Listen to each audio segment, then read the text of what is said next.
Lloró la noche de su boda no porque su nuevo esposo la hubiera lastimado, no porque le hubiera gritado o levantado la mano, él no había hecho nada de eso, ni siquiera la había tocado, solo se quedó parado en la puerta de la cabaña, de madera, mirándola un largo momento, antes de darse la vuelta en silencio. Después salió, cerró la puerta detrás de él y dejó a su esposa de 19 años completamente sola. Ella escuchó sus botas perderse en la oscuridad, esperó a que regresaran, nunca lo hicieron. Fue en ese momento cuando Amalia Torres hundió la cara en la almohada y lloró hasta el amanecer. Se había casado con el hombre que todo el pueblo temía, un ranchero de la sierra que hablaba menos en un mes de lo que otros hombres hablaban. Antes del desayuno todos creían que era un hombre duro, todos creían que ella había sido sacrificada, hasta Amalia lo creía. Lo que ella no sabía era que, antes de que pasara un año, ese mismo hombre que tanto temía arriesgaría todo lo que tenía para salvarla, y la verdadera razón por la que salió de esa cabaña esa primera noche era un secreto tan doloroso que nadie en Piedra Alta jamás lo había imaginado. Quédate hasta el final, porque cuando Amalia por fin descubrió la verdad,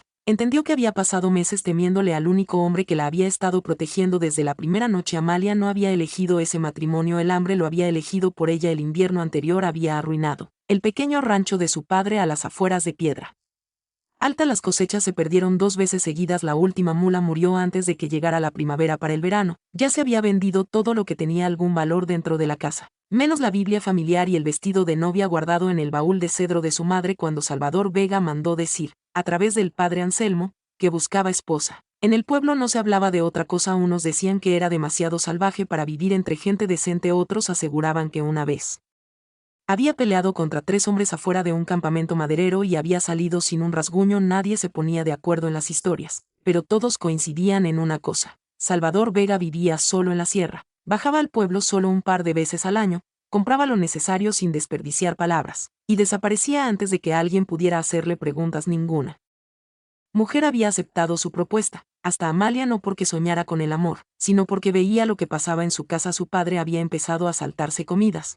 Fingiendo que ya había comido, sus hermanos pequeños pedían raciones más chicas de pan antes de la cena. Su madre cosía ropa para los vecinos hasta tarde, solo para conseguir un poco más de harina. Amalia sabía los números que nadie decía en voz alta. No sobrevivirían otro invierno. 3 días después de hablar con el padre Anselmo, dio su respuesta. La boda se fijó para el sábado por la mañana. No hubo fiesta, ni música, ni banquete, solo una ceremonia breve en la pequeña iglesia de adobe, en la orilla del pueblo. Cuando llegó al templo, Salvador ya la esperaba junto al altar. Era más alto de lo que ella imaginaba, hombros anchos, cabello oscuro rozándole el cuello de la chamarra, barba cerrada. Su rostro no mostraba nada. La miró entrar. Después bajó la vista, no sonrió, no la observó con descaro, solo esperó. Los murmullos corrían entre las bancas: está muy joven. Pobrecita. No va a durar ni un año. Dicen que duerme con el rifle junto a la cama. La ceremonia duró menos de 15 minutos. Cuando le pidieron decir sus votos, Salvador respondió con voz firme: acepto. Nada más. Cuando el padre los declaró marido y mujer, nadie aplaudió afuera. Salvador amarró su caballo y aseguró la yegua de Amalia detrás del suyo. Fue la primera vez que le habló directamente: el camino es largo, pararemos antes de que oscurezca. Eso fue todo. El camino hacia la sierra fue silencioso. Salvador nunca apuraba a los caballos. Amalia intentó varias veces iniciar una conversación. ¿Cuánto falta? Para mañana en la tarde. Más adelante preguntó: ¿siempre ha vivido en la sierra? Varios años. Sus respuestas terminaban ahí, no por enojo, sino porque nunca usaba más palabras de las necesarias. Al caer la tarde, el viento se volvió helado. Amalia se envolvió más fuerte en su rebozo, pero el frío se le colaba de todas formas sin detenerse. Salvador sacó su chamarra de lana de atrás de la silla y se la entregó. La va a necesitar. ¿Y usted? He aguantado más frío. Ella dudó. No es correcto que yo, no es seguro que usted no la traiga. No había nada romántico en su voz, solo una certeza tranquila. Esa noche, Salvador armó una pequeña tienda de lona para ella y se acostó junto a la fogata. Afuera, envuelto en una cobija, Amalia se quedó despierta horas, escuchando el viento entre los pinos. Había esperado sentir miedo, en cambio, sintió otra cosa que no supo nombrar: confusión. Todo lo que había escuchado en Piedra Alta pintaba a Salvador Vega como un hombre implacable y, sin embargo, desde la boda, no había hecho más que cuidar de que ella estuviera caliente, alimentada y a salvo. Al día siguiente, cruzando un puente angosto sobre un río de montaña, la yegua de Amalia resbaló en las tablas mojadas. Por un instante terrible sintió que se deslizaba hacia el agua antes de que pudiera gritar. Salvador ya estaba junto a ella, sosteniendo las riendas con una mano y a ella con la otra. ¿Está bien? Ella asintió. Sin aliento todavía cruzaron el resto del puente en silencio. Esa tarde, el camino se abrió a un valle amplio. Humo salía de la chimenea de una cabaña de troncos. Cerca de un granero rojo desgastado no era la choza solitaria que Amalia había imaginado. Parecía un hogar construido con años de esfuerzo adentro. Encontró el piso barrido, leña apilada junto a la chimenea de piedra, estantes llenos de frijol, harina y conservas. Nada lucía abandonado. No esperaba esto, dijo ella. Me gusta tener las cosas en orden, respondió él, sacando 2 tazones. ¿Usted horneó este pan?, preguntó al ver una hogaza fresca. Ayer usted cocina, yo como. Fue lo más parecido a una broma que le había escuchado después de la cena. Salvador abrió una puertita al fondo del cuarto, un pequeño cuartito apenas del tamaño de una cama. Voy a dormir aquí. No hay necesidad, si la hay creo que va a descansar mejor. ¿Me tiene miedo? No. ¿Está decepcionado? Por primera vez dudó. No le di mi palabra a su padre. Su padre le había pedido que no le exigiera confianza de golpe, que dejara que ella decidiera con el tiempo si él la merecía. Salvador cerró la puertita en silencio sobre la almohada. Amalia encontró un pajarito tallado a mano, cada pluma cuidadosamente labrada en la base, unas iniciales. V no eran las suyas ni las de él. ¿Quién era V? Las lágrimas llegaron sin aviso, no por tristeza, sino porque de pronto entendió lo injustamente que había juzgado al hombre que dormía del otro lado de la pared a la mañana siguiente, con el café recién hecho. Amalia puso el pajarito sobre la mesa. ¿Quién es V? Salvador tomó la tallita entre sus dedos. Mi hija. El aire se detuvo. ¿Tuvo una hija? Tuve una, se llamaba Elena. Se levantó sin decir más y salió a atender a los caballos. Nadie en Piedra Alta había mencionado jamás una hija esa mañana. Mientras cargaba agua del arroyo, Amalia encontró bajo un fresno enorme 2 cruces de madera desgastadas por el tiempo, con flores silvestres frescas frente a ellas. Una decía Rosario Vega, la otra Elena Vega. Salvador apareció detrás de ella. No fue su culpa, dijo Amalia, sin saber bien de qué hablaba. El invierno, respondió él, y no dijo nada más. Esa tarde llegó a caballo un hombre mayor con un costal de semilla, Efrén Molina, el único que parecía hablar con soltura con Salvador. En voz baja le contó a Amalia que cuando Salvador perdió a su esposa y a su hija, dejó de bajar al pueblo salvo por lo indispensable, y ahí empezaron los rumores.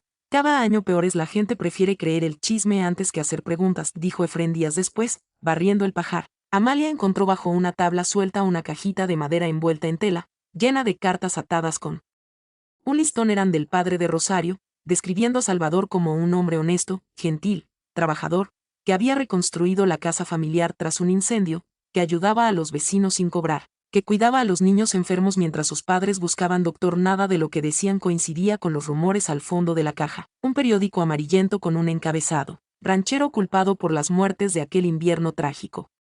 El artículo aseguraba que Salvador había cruzado la sierra durante una tormenta a pesar de las advertencias, y que su decisión había costado la vida de su esposa e hija. No citaba testigos, no citaba fuentes, solo acusaciones. Amalia corrió a preguntarle a Efrén. Rosario se enfermó gravemente, le explicó él. El doctor vivía a casi 50 kilómetros. Salvador cabalgó en plena tormenta para traerlo. Casi murió congelado en el intento. No llegaron a tiempo. Rosario murió al día siguiente. Elena enfermó de lo mismo. Salvador las enterró a las 2 antes de que llegara la primavera, y desde entonces cargó con la culpa que el pueblo entero se encargó de recordarle.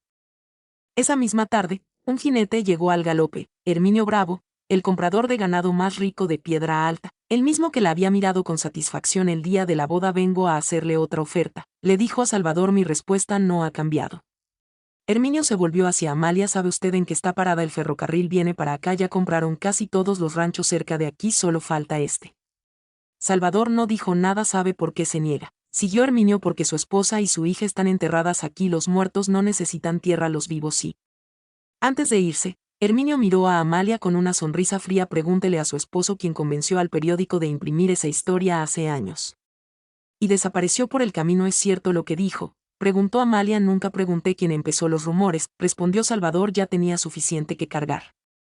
A la mañana siguiente, Efrén llegó pálido. Estaban cavando cerca de la loma norte, y no buscaban marcas para el ferrocarril, sino oro. Todo cobraba sentido. Los rumores, el periódico, la presión para vender. Amalia no estaba dispuesta a dejar que la mentira siguiera viva. Cabalgó sola hasta Piedra Alta. El doctor le confirmó que Salvador había hecho todo lo posible. Fue la tormenta, no él, quien se llevó a Rosario. El padre Anselmo confirmó que después de los funerales, Salvador jamás se defendió.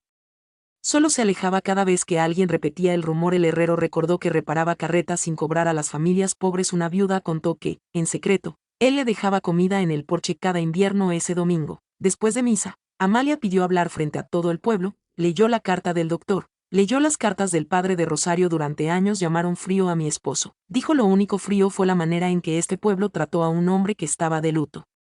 Nadie respondió. Herminio Bravo salió por la puerta de atrás antes de que terminara la misa. Amalia regresó al rancho antes del anochecer y le contó todo a Salvador, el doctor, el padre, las cartas, el silencio de la iglesia. ¿Por qué hizo todo eso?, preguntó él. Porque alguien debió haberlo hecho hace años. Con los días llegaron las carretas, el padre Anselmo, el doctor, los vecinos que antes cruzaban la calle para no encontrarse con Salvador uno por uno, se disculparon cuando la verdad salió a la luz. Nadie en Piedra Alta quiso volver a hacer tratos con Herminio Bravo, y este terminó por irse del pueblo con la reputación destrozada. Esa noche, sentados en el porche mientras el sol se escondía tras la sierra, Amalia preguntó: ¿te acuerdas de nuestra primera noche aquí? Me acuerdo. Lloraste hasta el amanecer. Pensé que no me querías cerca.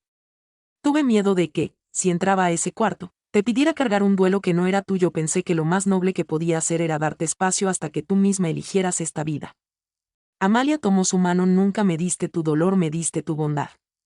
Meses después, la risa volvió a llenar el rancho. La mecedora junto a la chimenea ya no estaba vacía, y cada vez que alguna joven del pueblo le preguntaba a Amalia si había tenido miedo esa primera noche, ella sonreía y respondía: lloré porque le creía al pueblo. El día más feliz de mi vida empezó la mañana en que dejé de creerle a todos los demás y empecé a creerle a mi esposo.